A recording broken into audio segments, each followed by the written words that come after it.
Maka oleh karena itu, kalau kita lihat Abu Lahab, Bapak Ibu kenal Abu Lahab? Tahu kan? Waktu dapat di mana waktu itu Abu Lahab? Abu Lahab ini dia pamannya Nabi. Dia waktu itu dengan lahirnya Nabi dia pernah gembira. Jadi pas waktu lahir Nabi Muhammad dia gembira dengan lahirnya Nabi.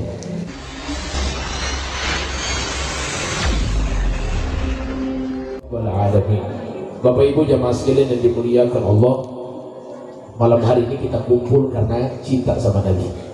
Malam ini kita kumpul karena gembira dengan kelahiran Nabi. Malam ini kita kumpul karena rindu dengan Nabi Muhammad. Kira-kira kalau ditanya dari hati kita, rindu tidak sama Nabi? Rindu atau tidak Bapak Ibu? Harus rindu. Hati-hati kalau hati kita nggak rindu, ya Allah ngapain hidup? Kita harus rindu sama Nabi. Nabi itu yang lebih sayang kepada kita melebihi orang tua kita, lebih sayang kepada kita melebihi anak-anak kita, lebih sayang kepada kita melebihi seluruh manusia yang sayang sama kita.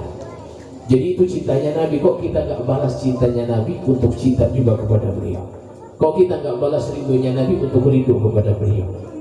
Harus kita balas hadirin. Ini kesempatan. Justru itu kalau kita datang ke sini, sebenarnya datang di sini karena gembira. Ya, kalau Bapak Ibu punya anak lahir, sana nggak ternyata?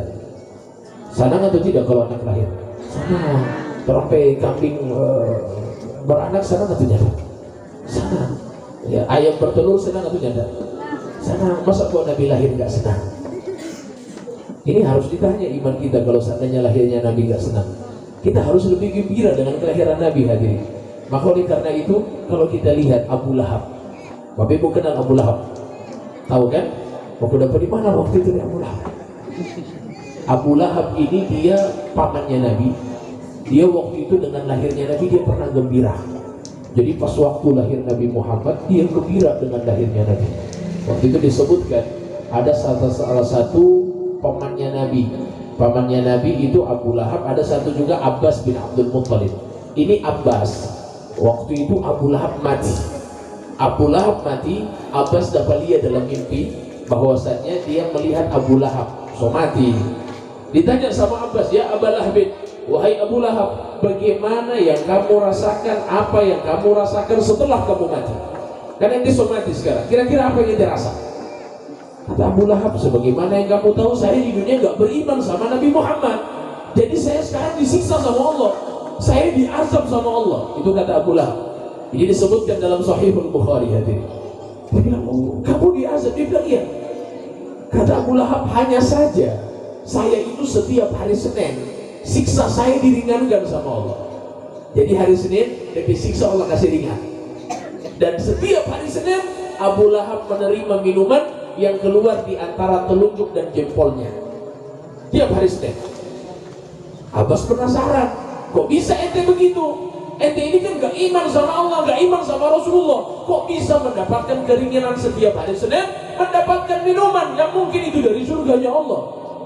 Akhirnya kata Abu Lahab, iya, anak waktu di dunia, ini kata Abu Lahab ya, saya waktu di dunia ketika lahirnya Nabi saya gembira dengan kelahiran beliau. Yang kedua, saya memerdekakan budak saya karena gembira dengan kelahiran beliau sallallahu alaihi wasallam.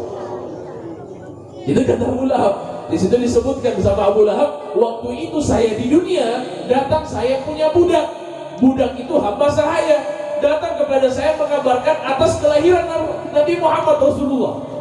Ini karena ini paman ini budaknya Abu Lahab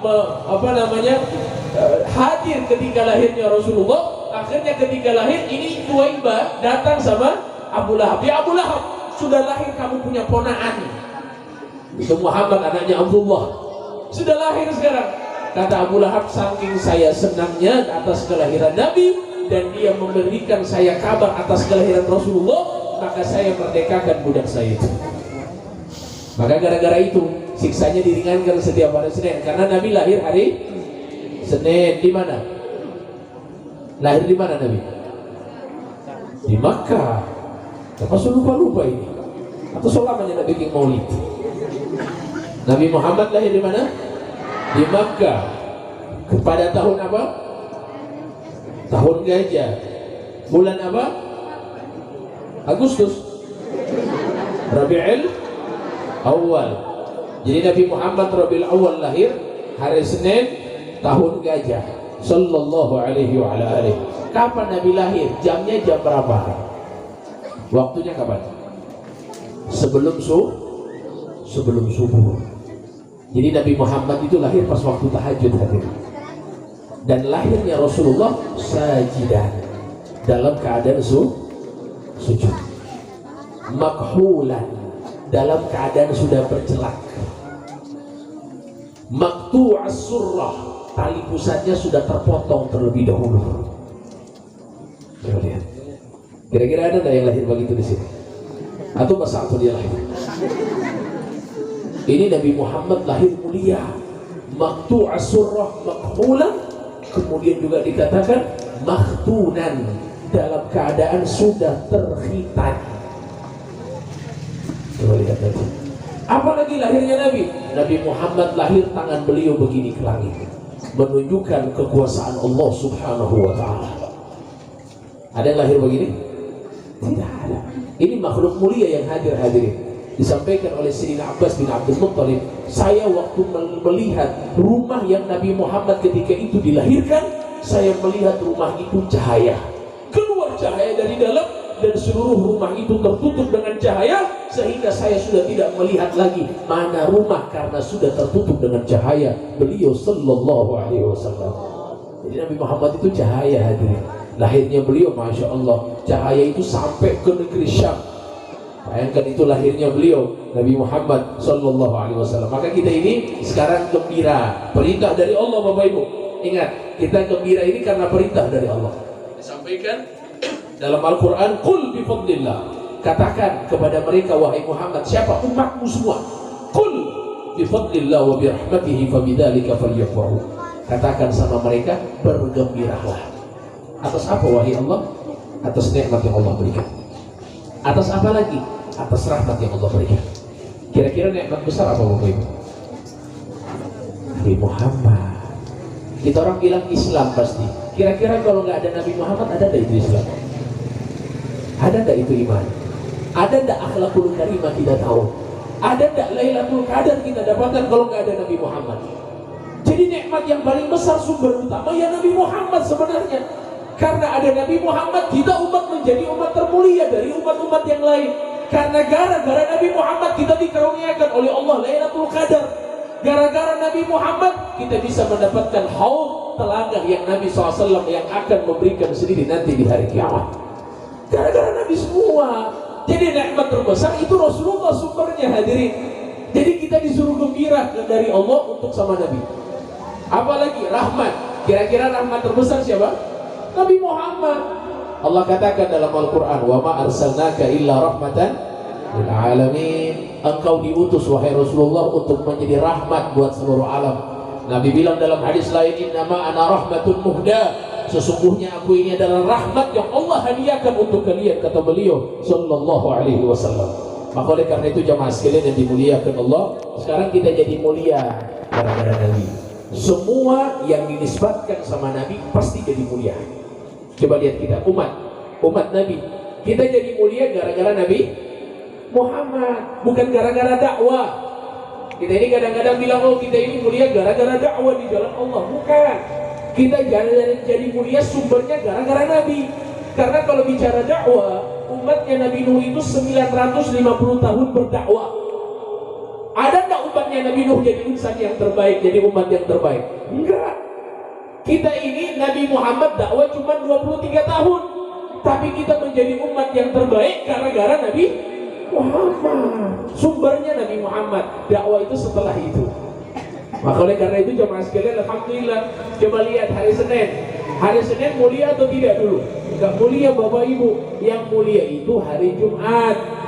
Yang mulia hari Jumat. Yang mulia itu bulan Zulqa'dah, Zulqa'dah, Zulhijjah, Muharram, Rajab, itu mulia, bulan-bulan mulia.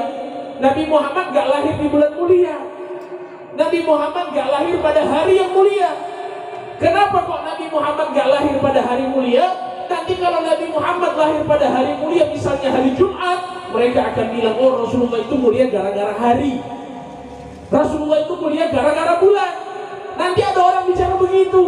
Sehingga Allah Subhanahu wa Ta'ala menjadikan Nabi Muhammad lahir hari Senin, supaya nggak ada yang berbicara bahwasannya Nabi Muhammad mulia karena hari.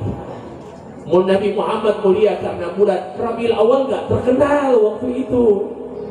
Jadi sehingga itu maka kita berikan kesimpulan hari Senin menjadi mulia gara-gara Nabi Muhammad. Rabiul Awal menjadi mulia gara-gara Nabi Muhammad sallallahu alaihi wa ala alihi. Oleh karena itu sekarang kita puasa nggak hari Senin? Puasa jadi mulia, padahal dulu cuma hari Jumat yang mulia. Sekarang hari Senin jadi mulia. Dikatakan sama Nabi ketika ditanya, kenapa engkau puasa hari Senin ya Rasulullah? Apa jawaban Nabi? Dzaka yaumu wulidtu fi. Karena pada hari Senin aku dilahirkan sallallahu alaihi wa ala alihi.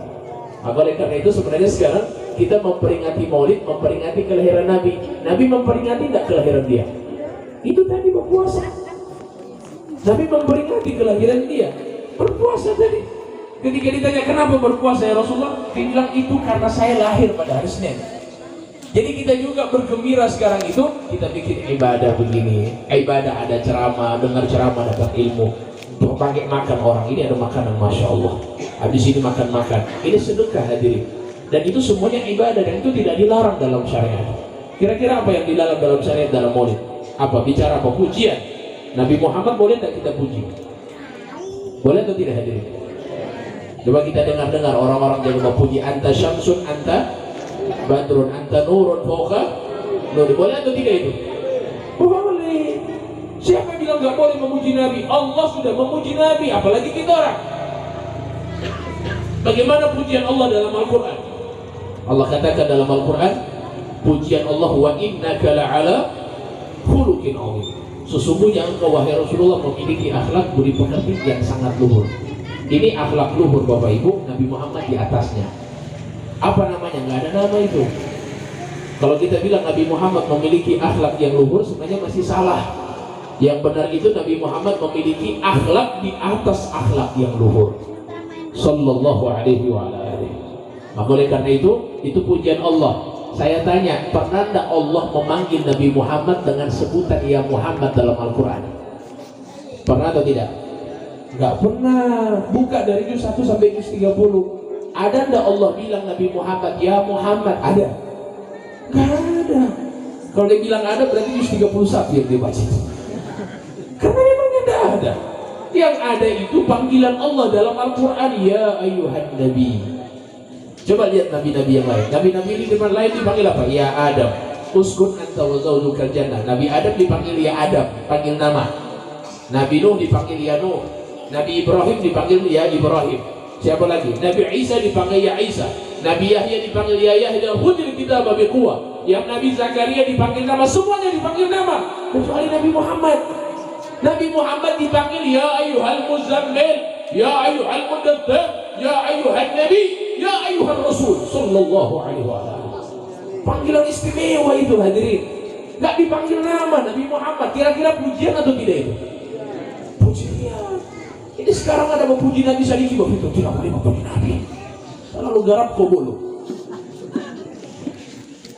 Oleh karena itu orang yang tidak suka dengan maulid Nabi begini, bukan mereka nggak suka, nggak tahu. Apa? Nggak tahu, bukan nggak suka. Karena disebutkan oleh para ulama, almaru aduun ma jahila. Seseorang itu akan menjadi musuh apa yang dia tidak tahu. Kalau dia tidak tahu, dia jadikan itu sebagai musuh. Karena dia pembolos dalam hal itu. Maulid Nabi boleh nggak? Nggak. Kenapa tidak boleh? Tidak boleh. Karena dia tidak tahu. Apa itu Maulid Nabi? Bagaimana dia punya perasaan? Dia tidak tahu itu. Yang di pikirannya dia tidak boleh, tidak boleh. Karena ini guru saya bilang haram. Langsung. Nah, padahal ini yang ikut Maulid. Bapak Ibu tahu, saya kasih yakin saja dalam hati ya, kasih yakin supaya nggak ragu lagi dengan Maulid begini. Itu di Makkah ada guru dari guru kami, namanya Sayyid Muhammad bin Alwi bin Abbas Al-Maliki. Beliau itu sudah meninggal dunia 2005 kemarin. Berapa tahun lalu? 15 tahun lalu kurang lebih. 2005 meninggal. Itu beliau Bapak Ibu, beliau sudah dapat doktor umur 15 tahun. Umur 15 tahun dapat doktor. Ada di sini pernah di Indonesia dapat doktor 15 tahun? Gak pernah. Umur 15 tahun gak ada yang dapat doktor di Indonesia. Itu beliau tinggal di Mekah umur 15 tahun dapat doktor. doktornya ilmu hadis lagi. Gak main-main hadirin, ilmu akhirat ini. Subhanallah, itu profesornya Masya Allah masih 20-an tahun. Singkat, beliau itu Bapak Ibu setiap bulan maulid begini baca maulid dia baca sejarah Nabi, dia baca maulid tiba, dia baca Sibtu Turor, dia baca Barzanji, dia baca ini, dia baca itu, semua dia baca di bulan maulid. Yang paling beliau senangi maulid tiba, yang paling disenangi maulid tiba. Itu subhanallah hadirin, apa yang terjadi ketika itu beliau meninggal dunia 2005, dikuburkan di Ma'la. Ma'la ini tempat pekuburan umum. Di situ ada Sayyidatuna Khadijah, istrinya Nabi Muhammad, dikuburkan di situ. Singkat, ketika dikuburkan, itu kebiasaan di Mekah, setelah 1 tahun kemudian digali, lihat jenazahnya masih utuh atau nyanda. Kalau senyanda itu ditaruh jenazah baru. Begitu juga melihat kalau misalnya masih utuh, mereka tidak taruh jenazah baru. Jadi di sana disusun-susun jenazah-jenazah, bukan di situ orang punya kan tidak mungkin gale-gale sembarangan tuh. Di sana tidak digale. 1 tahun kalau misalnya sudah tidak ada jenazahnya, ditaruh baru lagi. Subhanallah, waktu digali ini guru dari guru kami Sayyid Muhammad bin Ali al-Maliki digali. Apa yang terjadi Bapak Ibu? Subhanallah, jenazahnya baru seperti ditaruh sejam yang lalu. Wanginya masih ada, kain kafan yang gak rusak, jenazahnya apalagi masih utuh hadirin, seperti baru ditaruh tadi.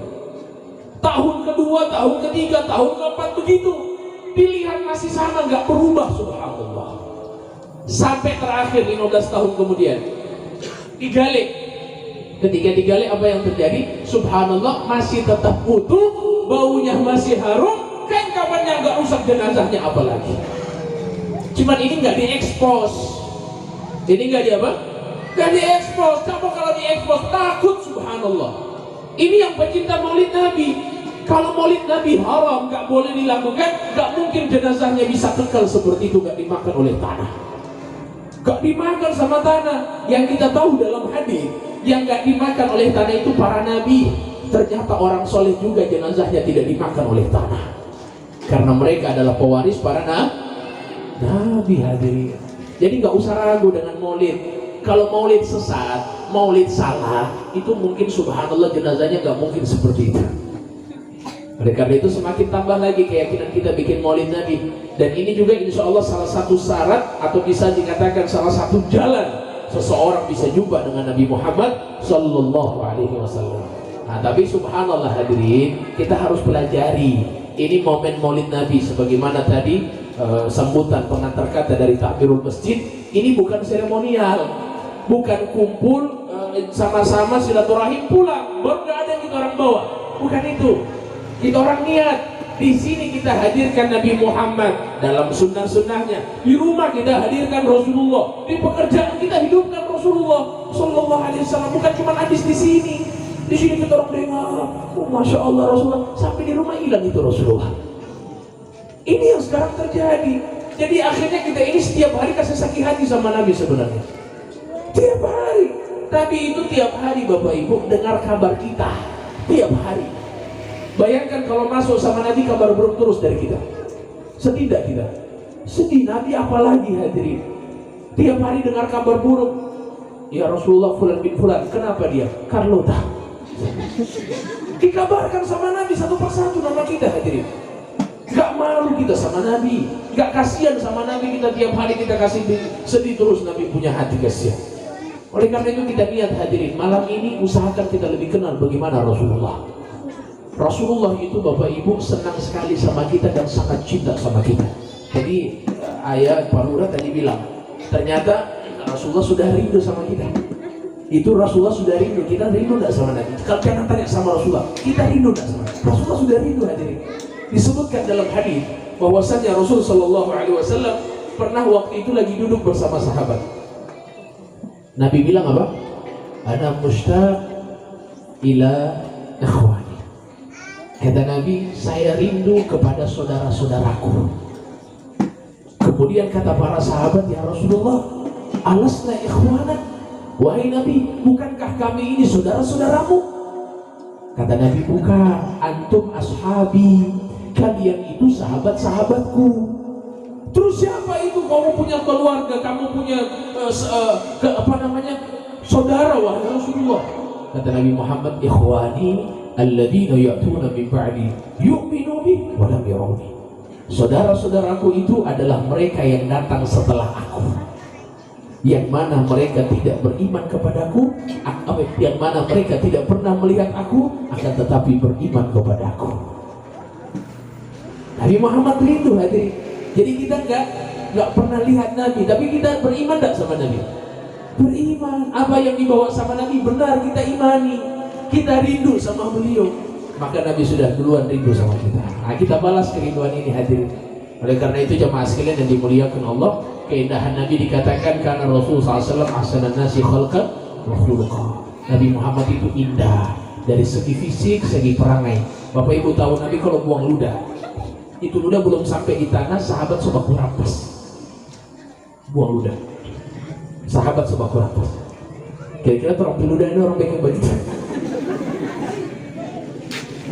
Itu ludahnya Nabi, buang ludah, itu sahabat rampasan hadirin, gak sampai ke tanah. Coba lihat keringatnya Nabi Muhammad kalau bikin gini, ada tangan itu keringatnya beliau di tangan, sahabat semua rampasan pegang tangan dengan Nabi. Coba kalau terang begini, kamu gak bisa pegang suara aja, tidak mau. Nabi bikin begini, sahabat rampasan pegang tangan Nabi, karena keringatnya Nabi Bapak Ibu harum. Itu beliau punya keringat lebih harum daripada parfum yang beliau pakai. Nabi Muhammad pakai parfum atau tidak? Pakai parfumnya Nabi itu supaya jadi syariat buat kita. Bukan gara-gara Nabi Muhammad bau, enggak. Naudzubillah, enggak. Nabi Muhammad itu wangi, keringatnya wangi hadirin. Jadi itu para sahabat kalau seandainya Nabi Muhammad tidur, itu kan keringat biasanya.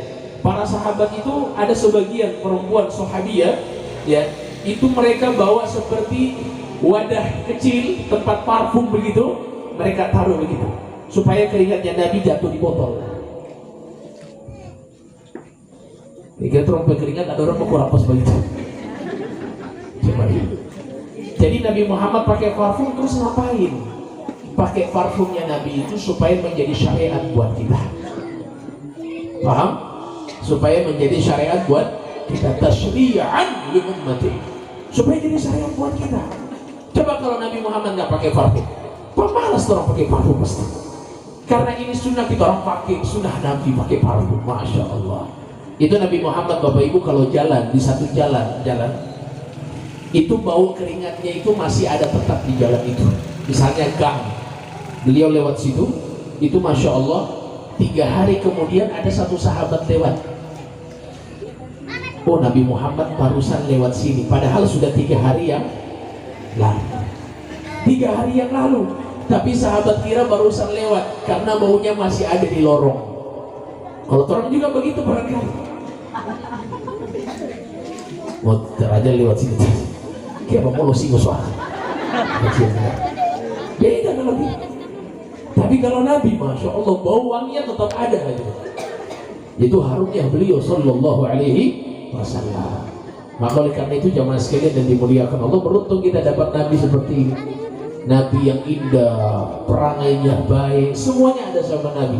Justru dikatakan tidak ada semua akhlak yang mulia, semuanya pasti bersumber daripada sosok yang mulia Nabi Muhammad Sallallahu Alaihi Wasallam. Bapak Ibu tahu pernah ada binatang Ya'fur, disebutkan keledai. Itu Ya'fur Bapak Ibu, pas Nabi meninggal dunia, masya Allah, ini Ya'fur juga langsung berbuang di kuala mati. Ini binatang. Ini binatang langsung buang di kuala mati, berbuang dia, berbunuh diri. Dia nggak kuat kalau nggak ada Nabi di samping dia. Karena dia tahu Rasulullah sudah meninggal, dia matikan dirinya karena rindu dengan Rasul Sallallahu Alaihi Wasallam. Itu binatang hadirin. Itu orang binatang atau bukan? Bukan. Ada akal kita. Kok bisa kalah kok dengan cintanya binatang kepada Nabi? Kok bisa kalah? Sampai begitu korbannya mereka hadirin. Oleh karena itu jamaah sekalian, ada satu hewan. Ini hewan kijang. Karena Nabi Muhammad itu bisa berbicara dengan hewan. Itu mukjizat. Jadi mukjizatnya Nabi Muhammad, semua ada mukjizatnya para nabi dan rasul, itu semua ada sama Nabi. Nabi Sulaiman bisa berbicara dengan hewan, Nabi Muhammad bisa berbicara dengan hewan. Semua nabi punya mukjizat ada sama Nabi Muhammad. Nabi Muhammad waktu itu ada unta sama rontak, dikasih rusak kobong. Dorang cari-cari ini, kasih tenang ini unta, tak mau unta. Sudah ada jalan, dia bilang lapor sama Nabi Muhammad. Akhirnya Nabi Muhammad datang ke sana. Ketika Nabi datang, ini unta langsung berdiam lihat Nabi. Langsung didekati sama Nabi, diusap. Kenapa? Ini unta curhat. Setelah curhat ternyata hadirin, ini unta bilang saya ini dibebani satu beban, yang mana beban saya tidak seperti atau tidak sejajar, selevel dengan makanan yang diberikan. Ini bahaya nih Bapak Ibu yang punya kuda, hati-hati. Iya, yang punya sapi jangan sembarangan kasih beban berat, akhirnya DP makanan tidak sebanding dengan beban yang dia angkat tiap hari. Masya Allah, ini Nabi punya kasih sayang sama hewan hadirin. Akhirnya apa? Nabi Muhammad panggil tuannya, sini kamu. Ini dia curhat sama saya. Kenapa kamu tidak kasih makan dia? Kasihan dia. Kamu bebankan beban, tapi tidak sesuai dengan makanan yang kamu berikan. Akhirnya itu, ya Rasulullah saya menyesal.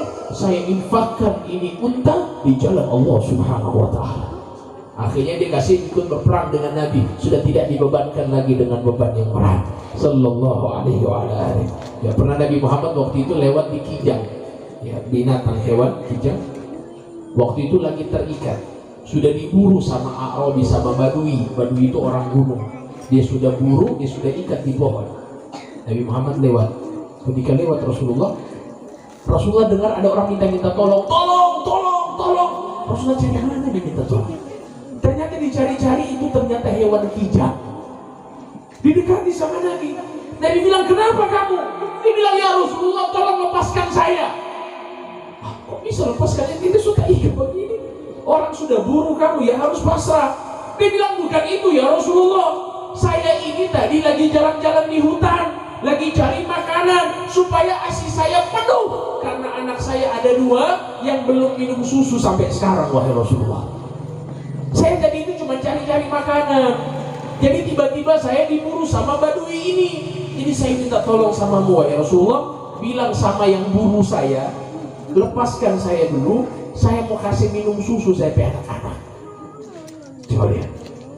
Saya mau kasih minum susu. Nanti kalau selesai, saya janji saya akan balik ke sini. Akhirnya Rasulullah bilang, tolong lepaskan ini kijang. Dia mau kasih minum susu dari anak-anak. Kira-kira kalau kita orang mau percaya begitu? Nah, tolong seburu misalnya hewan, baru melepas cuma bilang mau kembali. Tapi ini janjinya Nabi, ini perkataan Nabi. Kata Badui ini, ya Rasulullah, bagaimana kamu lepaskan dia? Dia tahu dari mana dia akan kembali. Kata Nabi Muhammad, dia sudah bilang ke saya. Apa jaminan kamu?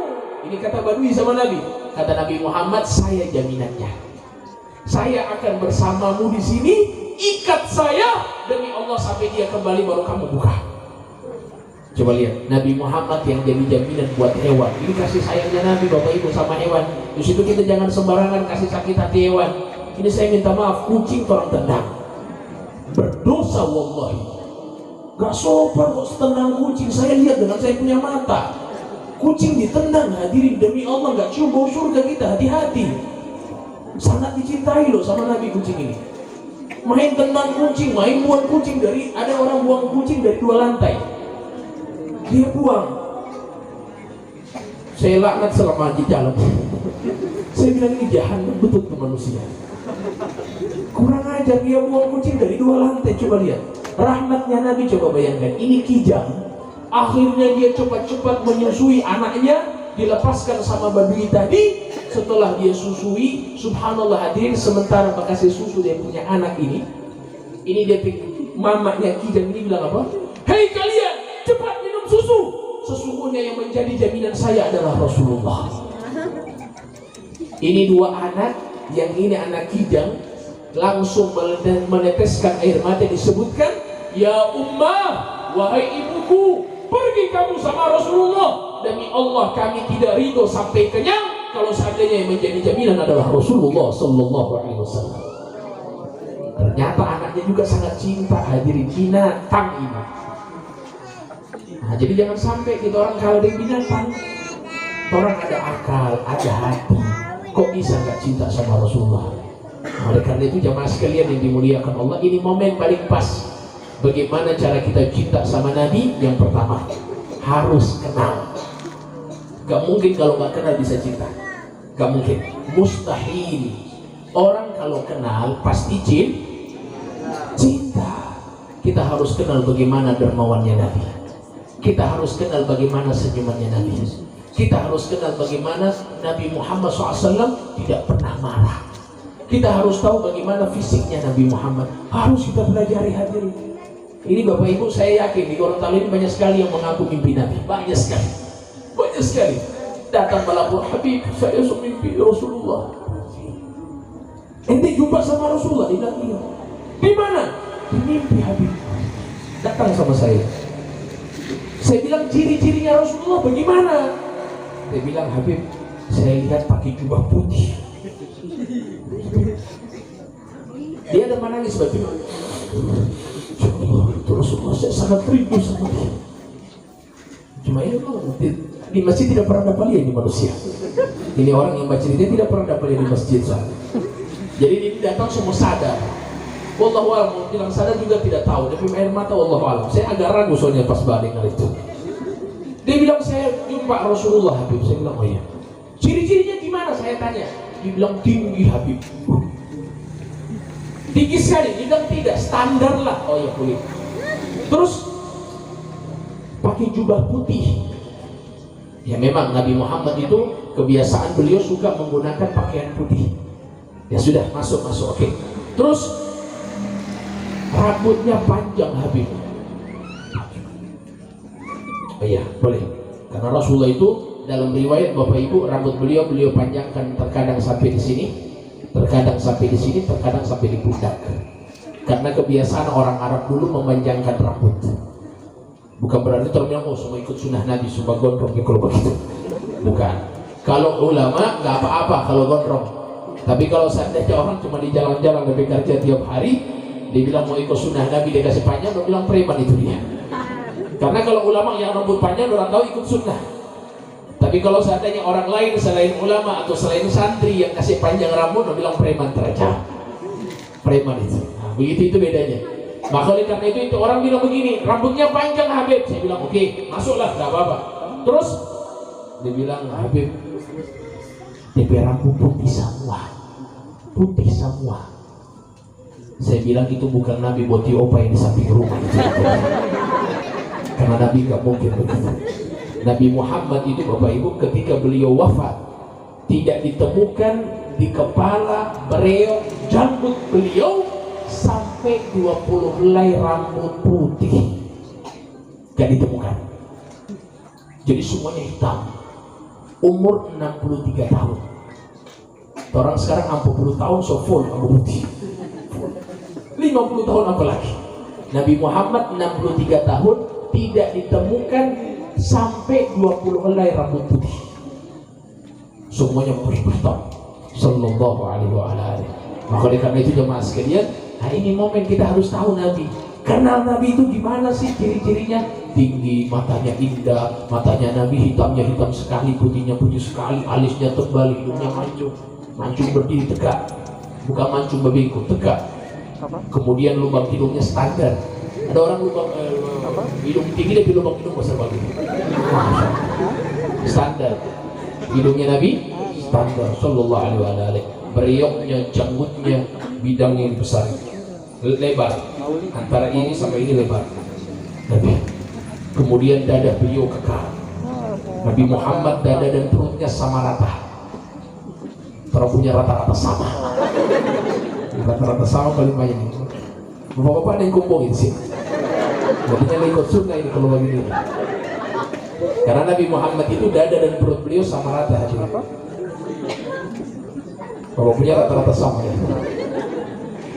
Itu rata kekar Nabi. Jadi kelihatan beliau nggak kuat makan kayak orang. Karena Nabi Muhammad itu sedikit makannya. Kalau kita sedikit makan, itu lebih beda.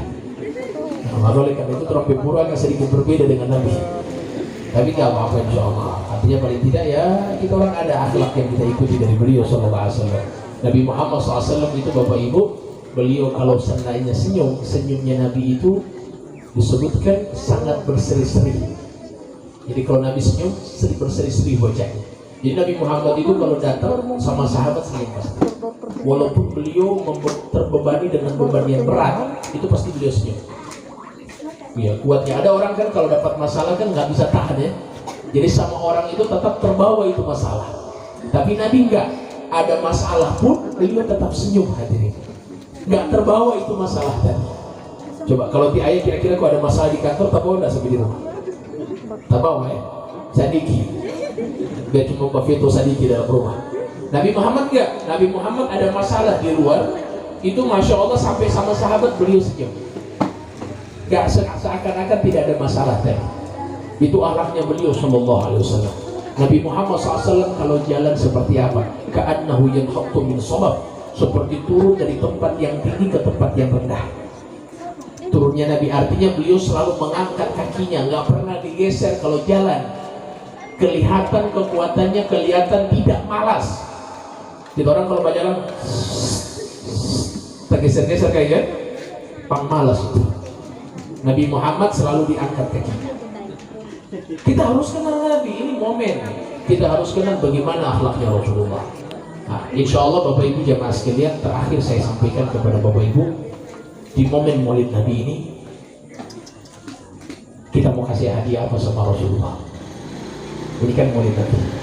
Maulid Nabi artinya kelahiran Nabi. Oke, kalau kita katakan diibaratkan seperti ulang tahun. Kalau misalnya ada orang punya istri ulang tahun, orang punya suami ulang tahun, orang punya anak ulang tahun, orang punya saudara ulang tahun, orang kasih hadiah ternyata kasih hadiah. Kira-kira kita ibaratkan sekarang adalah ulang tahunnya Nabi. Mau kasih hadiah apa sama Rasulullah? Coba kita kasih renung dalam hati, ya Allah, apa yang saya harus kasih sama Nabi? Nabi Muhammad nggak butuh kado, Bapak Ibu. Nabi Muhammad itu nggak butuh kita harus banyak sholawat sebanyak mungkin sama beliau. Walaupun itu sebenarnya manfaatnya sama kita, bukan sama Rasulullah. Semua apa yang kita lakukan untuk Nabi manfaatnya untuk kita. Kita kasih hadiah apa sama beliau? Sebenarnya satu saja jawabannya. Bagaimana kita menyenangkan hati Nabi Muhammad? Itu saja. Itu kado kita. Malam ini kita niat, ya Allah, saya nggak mau bikin sedih lagi Rasulullah. Ya Allah, saya nggak mau bikin nangis lagi Rasulullah. Ya Allah, secukup Nabi Muhammad menderita berdakwah, saya nggak mau lagi bikin sedih beliau di alam barzakh. Saya nggak mau bikin beliau sedih lagi di alam akhirat. Sudah, saya ingin supaya Rasulullah tersenyum terus mendengarkan kabar dari kami. Kita niat malam ini Bapak Ibu, insya Allah nggak akan lagi tinggalkan sholat jamaah. Kita niat, harus. Ini momen paling barokah Bapak Ibu. Disebutkan oleh para ulama, majelis maulid ini adalah majelis yang doa insya Allah diijabah oleh Allah Subhanahu Wa Taala. Jadi kita pasang niat betul-betul dari sekarang. Insya Allah Darul Amal bisa rame lagi masjidnya. Insya Allah sholat subuhnya bisa full seperti sholat Jumat. Kita niat malam ini. Ini kita kasih gembira sama Nabi Muhammad. Sudah cukup dengan maksiat hadirin. Kita niat malam ini, ya Allah, saya sudah cukup. Saya sudah nggak mau lagi bicara aib orang. Lihat malam ini hadirin, sudah cukup ibu-ibu. Mau mati, tidak usah bakalai, sudah cukup. Ini kurang bakalai tidak bangun tower sampai kapan? Mau mati itu masuk neraka kalau bakalai. Ini saya ini dengar tiap hari orang datang kasus, Habib kenapa? Itu dia Habib begini bakalai terus. Saya tidak pernah dengar kabar ya Habib anu suka kubahi. Tiap hari bakalai. Coba lihat, saya sampaikan Bapak Ibu, kata Nabi, la yadkhulul jannata qati'un, gak akan mencium gak akan. Orang yang memutuskan silaturahim, mencium bau surga gak mungkin. Jadi jangan sampai kita putuskan silaturahim. Dari sekarang kita niat Bapak Ibu, percuma itu sholat ruku, sujud, kasih banyak mungkin, tahajud gak pernah tinggal, tapi dia kalau memutuskan silaturahim gak cium bau surga. Nah ini kita niat. Momen Maulid Nabi ini kita nggak masuk surga. Kita mau kita masuk surga. Semua yang hadir insya Allah masuk surga bersama Nabi Muhammad. Kita niat, ya Allah, malam hari ini saya berniat nggak akan tinggalkan sholat jamaah. Ya Allah, saya berniat malam hari ini tobat kepada Allah, taubatan nasuha. Ya Allah, saya berniat malam hari ini akan memaafkan siapa saja orang yang berbuat salah kepada saya, yang pernah zolimi kepada saya, yang pernah mengatakan saya apapun itu yang membuat hati saya sakit. Saya niat ya Allah, saya nggak mau akan lagi bikin sedih Rasulullah, saya nggak akan lagi bikin maksiat. Kita niat hati. Insya Allah malam hari ini kita berdoa kepada Allah. Insya Allah mudah-mudahan doa kita dijawab oleh Allah Subhanahu Wa Taala. Dan kita sama-sama mengkhusyukkan hati kita, hadapkan hati kita kepada Allah, dan kita bermohon kepada Allah berkat kedudukan Rasulullah, bijahi Muhammad, berkat kedudukan Rasulullah. Mudah-mudahan Allah Subhanahu Wa Taala mengijabah doa kita pada malam hari ini. Mudah-mudahan hati kita yang kotor dibersihkan oleh Allah Subhanahu Wa Taala. Kita bacakan suratul Fatihah dan kita hadiahkan kepada Rasul Sallallahu Alaihi Wasallam, bertawassul kepada beliau. Al-hadihi niyah wa likulli niyatin salihah. Al-Fatihah.